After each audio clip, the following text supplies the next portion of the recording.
Tunajua ya kwamba tunaenda kwenye mwezi wa Ramadhani, na sisi mwezi wa Ramadhani kwa kweli ni mwezi mtukufu, ila umekuwa wa baraka kwa dhehebu zote, wa Kristo na Waislamu.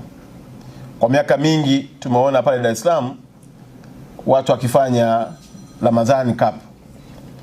Nishaongea na wale viongozi, Mheshimiwa Waziri, na kesho tutakuwa na kikao nao kuhakikisha kwamba tunaunganisha na wizara.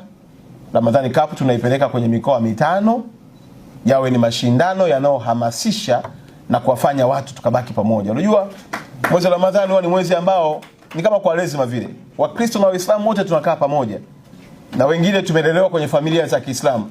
Kwa hiyo tunafunga pamoja, kwa sababu usipofunga pia unajisikia vibaya kwenda kula daku au kula iftari ya mtu, unakuwa kama kobe.